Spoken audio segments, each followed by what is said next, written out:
menit untuk paparan dan 15 menit untuk tanya jawab Dewan Juri. Oke. Silakan tayangan video.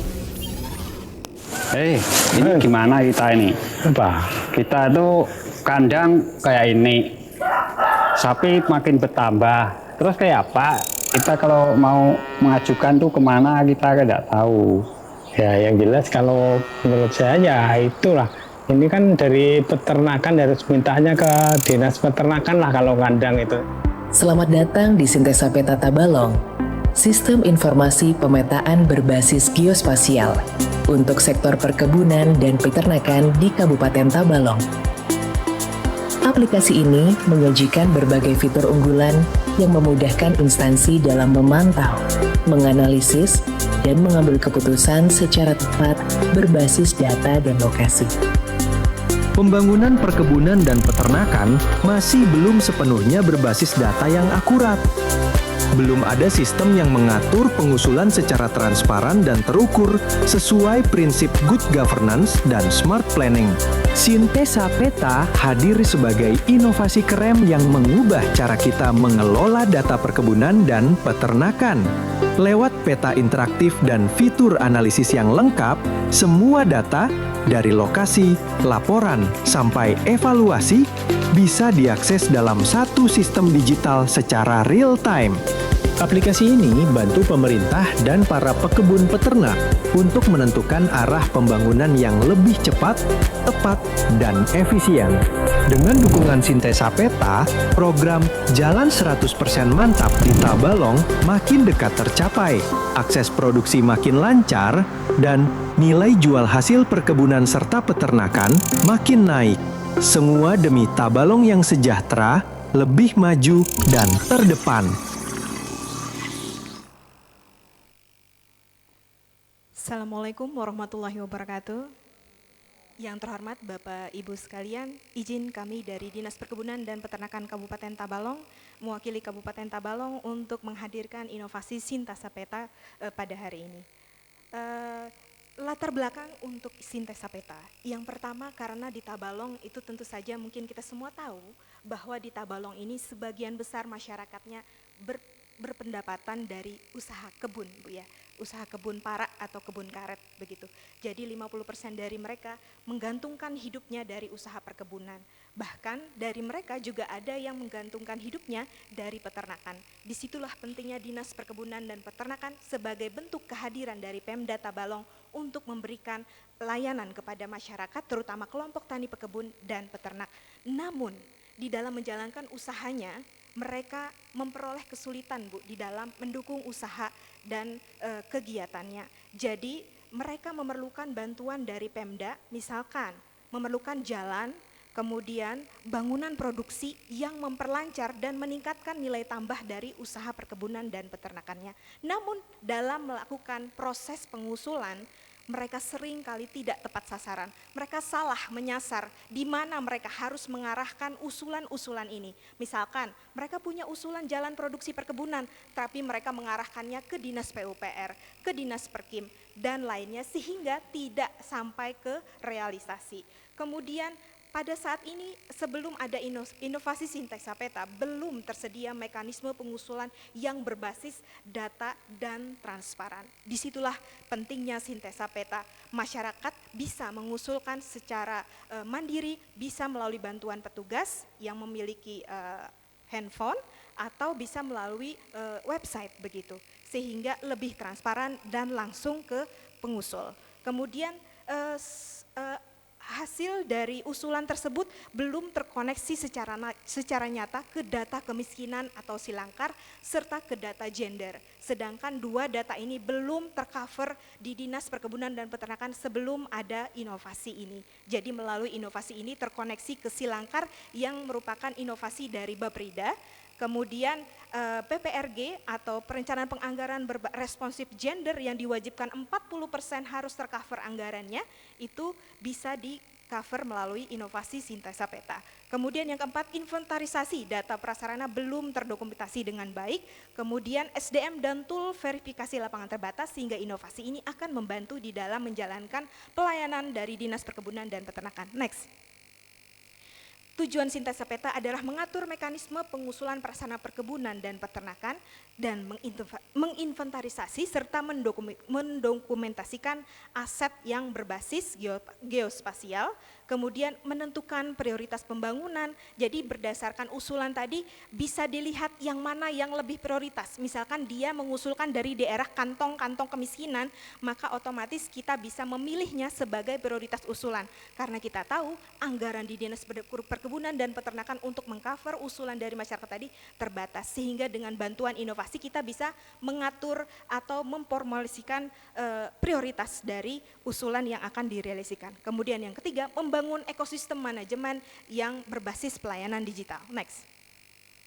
Manfaat sintesa peta adalah untuk mengintegrasikan data spasial dan non spasial dari sosial tadi, data kemiskinan maupun data PPRG tadi. Kemudian keberlanjutannya adalah mengkonsolidasikan data untuk mengintegrasikan sistem yang ada di Bapperida tadi berupa silangkar, data kemiskinan dan data dari PPRG yang ada di DP3AP 2KB. Kemudian selanjutnya keberlanjutannya adalah mengembangkan analisis kemiskinan dan gender agar benar-benar bisa dihitung atau dinilai dampaknya dari kehadiran dari infrastruktur yang dibangun oleh Dinas Perkebunan dan Peternakan tadi. Next.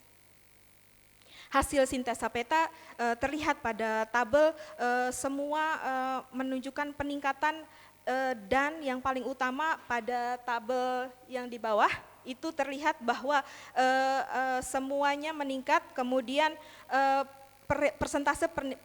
persentase peningkatan pelayanan kebutuhan prasarana perkebunan dan peternakan itu bisa menurunkan gap dari target yang ada. Kemudian waktu pelayanan juga menurun dari 12 hari menjadi 3 hari, jadi menurun sebanyak 40%.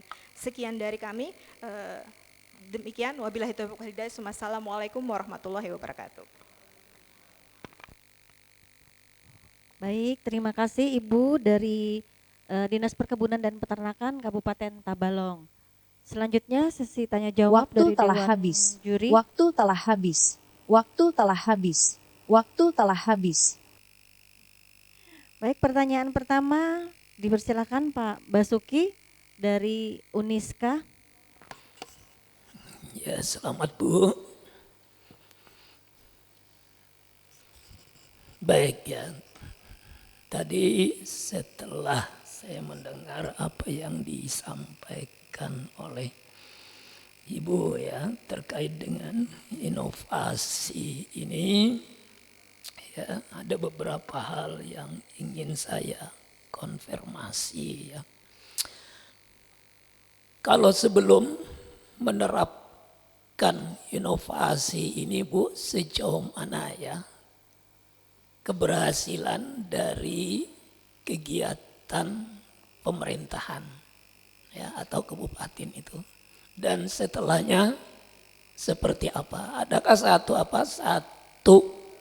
ya anggaplah semacam angka-angka yang mendukung ya kan? Kemudian yang kedua adalah keberlanjutan program ini Bu. Kira-kira apakah program ini bisa dijamin keberlanjutannya itu? Karena inovasi ini yang terpenting salah satunya itu adalah keberlanjutan inovasi. Itu aja Ibu. Ya, terima kasih atas pertanyaan Bapak. Ya. Izin boleh tampil slide terakhir.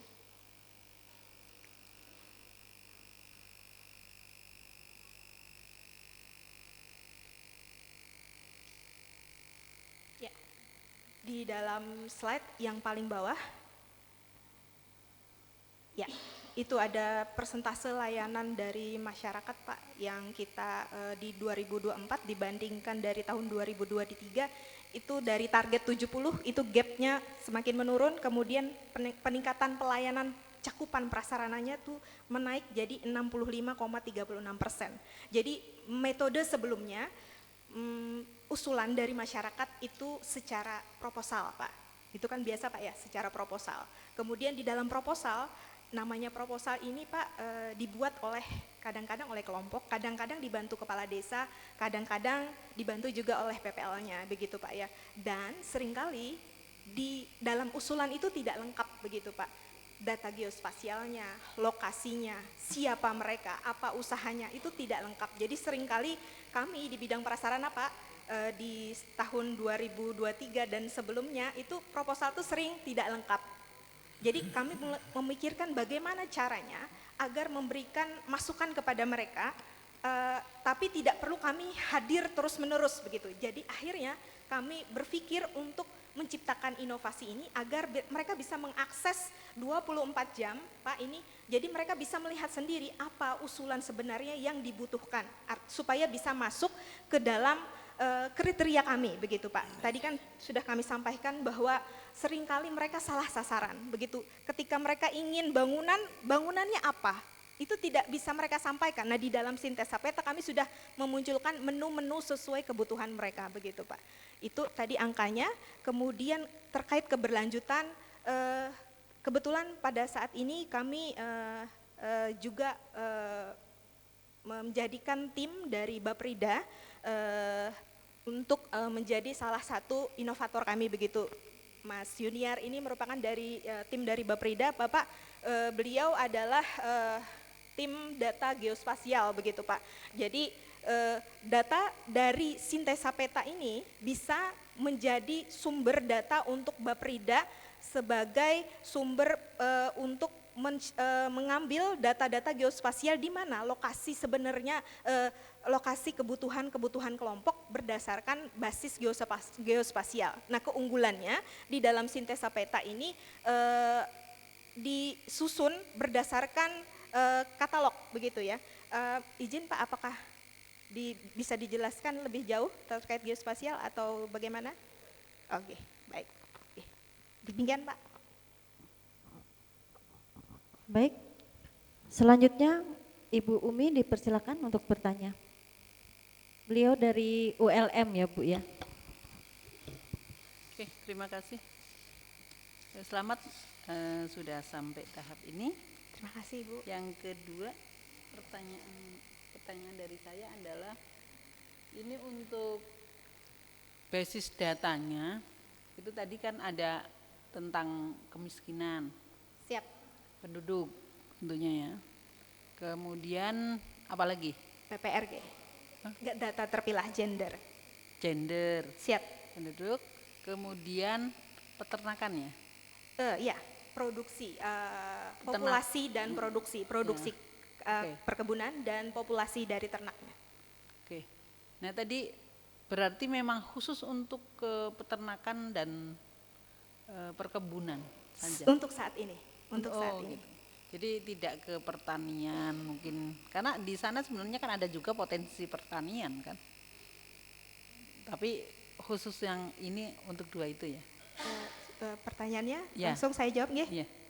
Baik Ibu, jadi disinilah potensi keberlanjutan dari Sintesa Peta. Selain dari konsolidasi data yang saat ini sudah kami laksanakan terkoneksi ke aplikasi Silangkar Baprida, kemudian juga ke data terpilah gender atau PPRG di DP3AP2KB, kedepannya ketika nanti misalkan replikasi dari inovasi ini dibutuhkan oleh bidang atau komoditas lain, misalkan tanaman pangan atau hortikultura. Data itu bisa di-overlay Bu, dimasukkan ke dalam basis data kami. Jadi tidak terkunci di perkebunan dan peternakan. Kenapa pada saat ini kami hanya membatasi perkebunan dan peternakan? Karena saat ini tupoksi dari kami masih terbatas itu. Seandainya nanti ke depannya lebih luas dibutuhkan replikasi untuk inovasi ini, tentu saja data-data dari tanaman pangan, hortikultura itu bisa masuk ke tempat kami Ibu. Kemudian selanjutnya tadi mungkin tidak sempat saya sampaikan, kami nanti bersama-sama dengan Baprida juga ingin mengembangkan inovasi ini lebih jauh. Ibu mungkin nanti inovasi yang ada juga nanti terkoneksi dengan semua SKPD di Kabupaten Tabalong begitu Ibu. Siap, tidak bisa ada potensi untuk ke komoditi lain Ibu. Terima kasih. Baik, udah cukup Ibu. Selanjutnya silakan Pak Muhammad Yusuf dari Kementerian Pan-RB.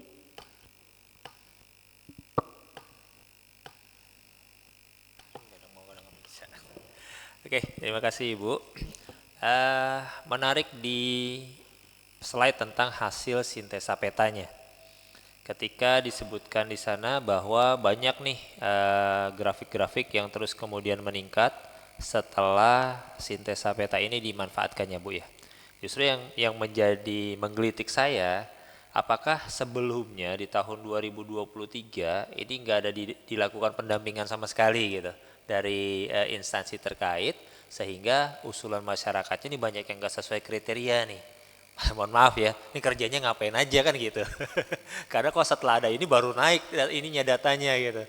Nah ini apakah terus kemudian memang pendampingan sebelum itu tidak dilakukan, atau karena memang keterbatasan SDM, atau memang masyarakatnya yang belum paham terkait dengan bagaimana untuk mengusulkan yang tampilkan di peta ini. Itu aja Bu, terima kasih. Terima kasih Pak atas pertanyaannya. Jadi memang kalau kita lihat seolah-olah di tahun 2022, 2023 itu tidak ada kehadiran dari Dinas Perkebunan dan Peternakan. Jadi data ini memang kalau sebelumnya Pak, sebelum ada inovasi sintesa peta, dilakukan Pak pelayanan, hanya datanya tidak terdokumentasi dengan baik begitu. Jadi kayak data geospasial itu memang mulai banyak dan mulai terkumpul dengan baik, terinventarisir dengan baik itu ketika ada inovasi sintesa peta. Jadi sebelumnya sifatnya terpencar-pencar, terpisah begitu Pak. Gitu. Baik, cukup Bapak. Selanjutnya pertanyaan dari Pak Jerry, beliau dari Kementerian Dalam Negeri, BSKDN Kemendagri. Ya. Terima kasih Bu Yuni. Selamat siang Ibu Dinas Perkebunan dan Peternakan Kabupaten Tabalong. Untuk 2002 sampai 2023, usulan infrastruktur pendukung ya untuk usaha perkebunan dan peternakan ini dilaksanakan secara manual.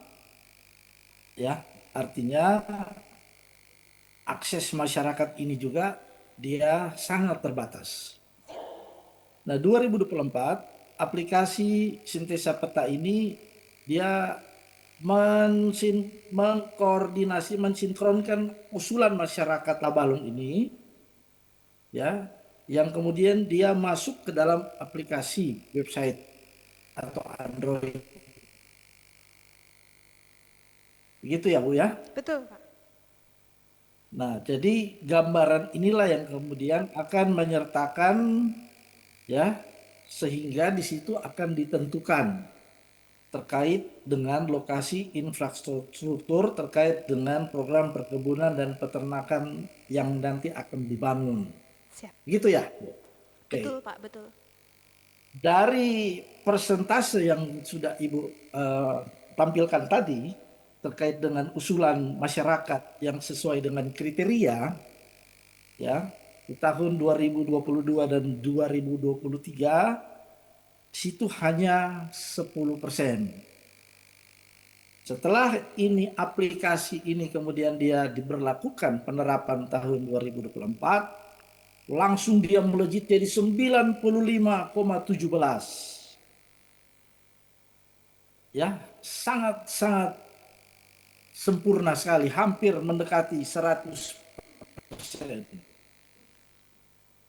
Padahal itu cuma hanya dalam setelah dia masuk ke penerapan 2024, dia langsung masuk melejit.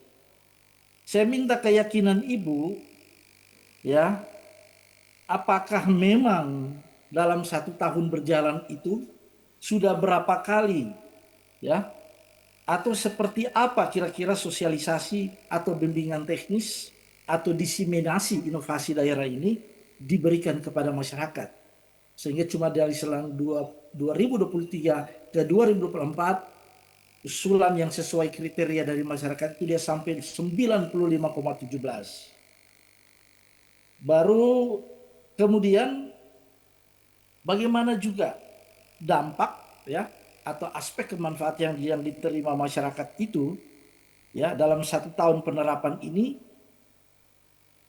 itu berada di daerah atau area-area kantong kemiskinan yang seperti Ibu sampaikan tadi. Saya kira ini aja yang saya mau tanya kepada Ibu. Minta tolong disampaikan terkait dengan hal ini. Karena begini, sedikit Bu. Karena dalam indeks inovasi daerah itu mencapai parameter 3, ya, dia harus lebih daripada 2 tahun penerapan, harus dilakukan sosialisasi lebih daripada 2 kali. Ya, dia harus 3, 4, atau 5 kali. Nah, banyakkan daerah yang masuk di area parameter sosialisasi ini, dia cuma hanya sampai di parameter 2 saja. Dalam 2 tahun penerapan, dia kadang cuma hanya 1 kali terkait dengan sosialisasi atau diseminasi inovasi daerah ini. Nah, kalau saya melihat dari yang tadi ditampilkan data oleh Ibu, bayangkan aja usulan sesuai dengan kriteria itu dia masyarakat boleh bisa sampai 95,7%. Itu artinya mungkin dalam 1 tahun penerapan, Ibu melaksanakan mungkin sudah 4 kali, 3 atau 4 kali terkait dengan sosialisasi. Ini aja yang saya pahami terkait dengan data ini. Terima kasih Ibu. Terima kasih Bapak. Jadi memang dari data yang kami tampilkan terlihat angka yang mungkin cukup bisa perlu dikonfirmasi begitu Pak ya. Jadi angka 90% lebih itu. Jadi angka itu adalah benar Bapak. Sebelumnya memang ketika tadi kan sudah saya sampaikan Bapak, kelompok yang kami sasar di Dinas Perkebunan dan Peternakan ini adalah kelompok pekebun dan peternak di mana sumber daya, kemudian tingkat pendidikan mereka sangat bervariasi. Ada yang S2 Bapak, ada yang S1, tapi banyak juga yang masih di level SD atau tidak lulus SMP. Jadi ketika mereka diminta untuk membuat usulan apa yang mereka perlukan untuk meningkatkan nilai tambah dari produksi perkebunan ataupun peternakan mereka, itu kesulitan Pak. Nah memang tidak serta-merta langsung kepada pekebun dan peternak, kami menggunakan agen begitu Pak. Jadi di Dinas Perkebunan dan Peternakan kami punya 24 orang petugas lapangan yang juga merupakan PPL, penyuluh pertanian lapangan, merangkap begitu Pak ya. 24 orang ini 12 orang khusus mantri perkebunan, 12 orang khusus mantri peternakan begitu Pak. Mereka yang bekerja sama untuk bersama-sama dengan bidang pelaksana Dinas Perkebunan dan Peternakan mensosialisasikan dari inovasi sintesa peta ini. Kemudian tadi juga ada pertanyaan berapa kali sosialisasinya. Memang Pak kami di 2024 kami melakukan sosialisasi sebanyak 4 kali begitu Pak. Bagaimana bisa 4 kali? Karena kami punya 8 balai penyuluhan pertanian di mana tempat bernaung kelompok tani pekebun dan peternak ini yang juga ada agen di situ Pak yang membantu kami memberikan mereka pemahaman lebih dalam. Jadi ketika kami datang, pertama kemarin kami sosialisasi di Balai Penyuluhan Pertanian Banua Lawas, kemudian Balai Penyuluh Pertanian Kembang Kuning, kemudian Balai Penyuluh Pertanian Muara Uya, dan Balai Penyuluh Pertanian Bintang Ara Pak. Jadi di Banua Lawas itu merupakan salah satu kantong kemiskinan kami Pak. Gitu Pak, jadi ketika diberikan sosialisasi terkait inovasi ini cukup memberikan sebuah apa ya Pak ya, lompatan. Jadi ketika usulan yang mereka berikan, yang mereka sodorkan ke Dinas Perkebunan dan Peternakan itu lebih cepat bisa kami tindak lanjuti begitu Pak. Waktu telah habis. Waktu telah habis. Demikian, Pak. Waktu telah habis. Waktu telah habis. Terima kasih Ibu. Baik, Terima cukup. kasih, Pak. Nah, terima kasih Ibu, terima kasih Pak Jerry. Kita berikan aplaus sekali lagi buat Ibu dari Dinas Perkebunan dan Peternakan dengan inovasi sintesa peta. Kita foto bersama dulu ya Bu ya.